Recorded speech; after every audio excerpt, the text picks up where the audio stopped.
Up is White House Principal Deputy Press Secretary and Special Assistant to the President, Harrison Fields. Great to have you here, Harrison. Great to be here. You know, you hear all these Obama officials claiming that Russia was responsible for this, for hacking the election, but it wasn't Russia.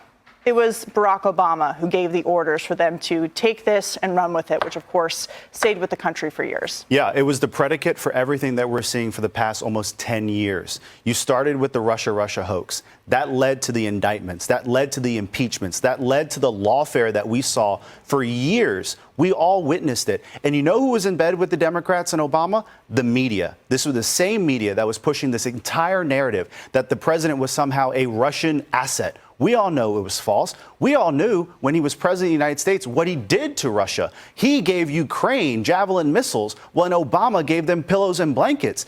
President Trump was the person that was taking in all the shots from the Democrats from 2016, from the second he came down the elevator. And we all knew it was BS.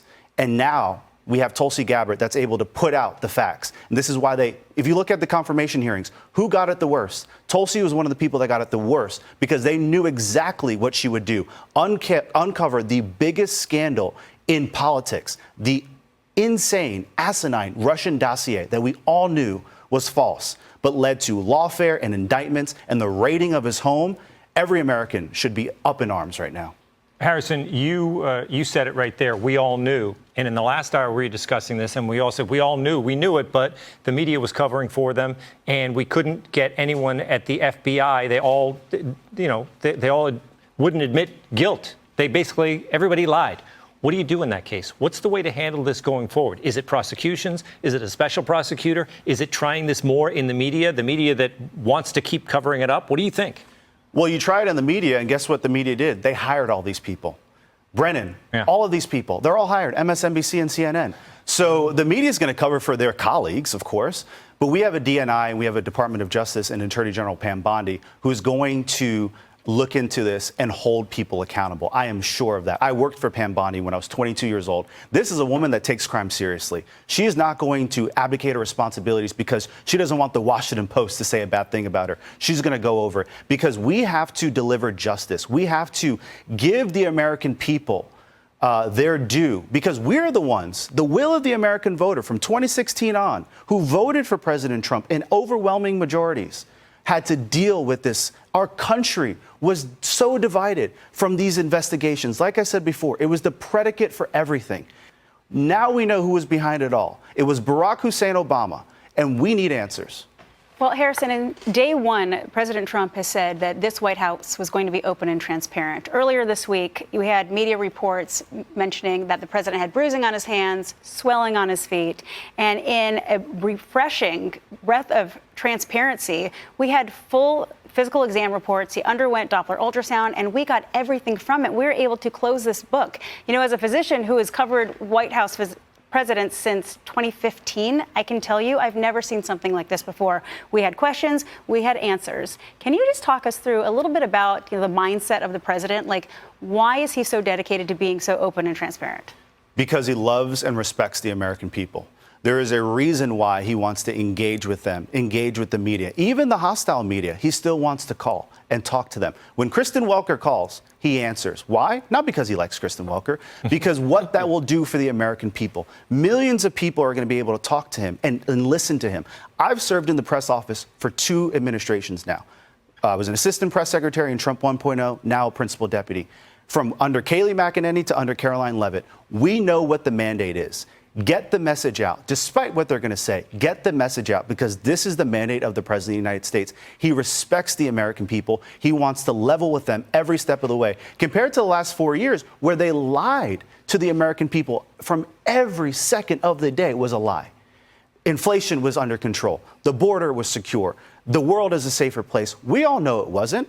This president he's the most transparent and accessible president. Let me tell you, we'll be sitting down ready to eat lunch call the press over to the Oval Office. For what? We don't know. The president wants to speak to them. This is who he is. And this president also seems more physically and cognitively fit to be sitting in the White House. Oh, he runs circles around us. Yeah, and he certainly Actually he actually does, as opposed to some of the other things we've heard in the past, not just throwing shade, just calling it out. All right, now let me ask you this. House Republicans, as you know, are investigating the biggest, what a lot of people feel like is, without question, the biggest cover-up in American history. You just heard Dr. Sapphire allude to it, the Biden auto pen scandal. But almost all of the former Biden officials, Harrison, the ones that have been interviewed, they're pleading the fifth time and time again, refusing to answer questions. So this White House is also apparently conducting its own investigation into the cover-up, poring over thousands and thousands of documents, many coming from the National Archives. In fact, more than 1 million documents ultimately could be reviewed in total. So the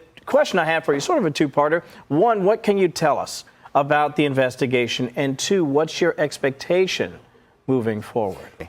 Because the last 4 years, we wondered who the heck was running our country. And now we know that it was probably a machine.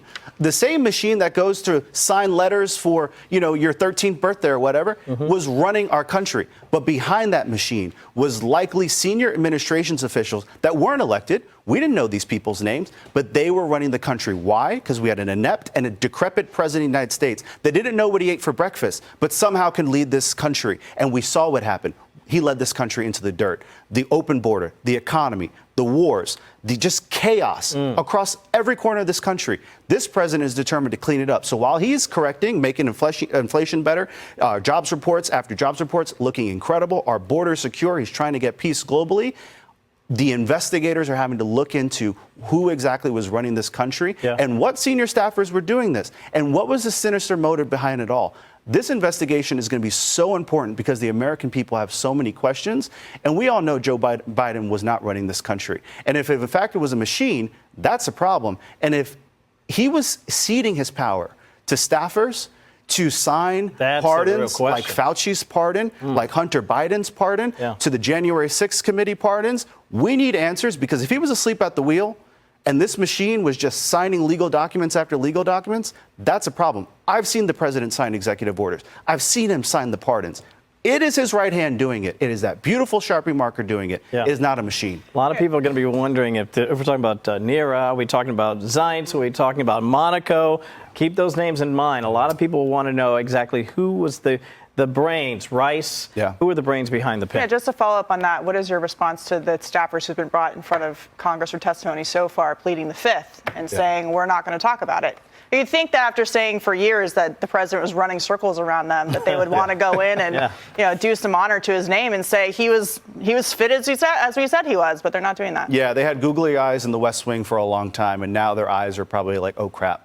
We've got a problem on our hands. And they probably wish they auto pen signed a pardon for themselves, because now they find themselves in a lot of hot water. James Comer isn't playing around. He's going to, and my old boss, Byron Donalds, is on the Oversight Committee too. These people are going to be held accountable. What that looks like, the jury's still out for that. But the fact that they're pleading the fifth, that's a problem. It speaks to the level of cover-up. It's the largest cover-up, the largest corruption this nation has probably ever seen. We thought Watergate was a problem. No, we thought Benghazi was a problem. It was. But what we're seeing right now is absolutely insane. And these are the same people that wagged their fingers at us to tell us how bad President Trump was, how bad his administration was. But meanwhile, they were the corrupt ones. They were doing the same exact thing they lied and said President Trump was doing. And President Trump wasn't doing any of it. But the American people, almost 80 million of them, knew the truth. And this is why President Trump won in such a resounding mandate, and this is why he's back behind that resolute. More to come for sure. Harrison Fields, White House Principal Deputy Press Secretary, thank you so much for joining us tonight. It's great to have you. We'll see you back in D.C.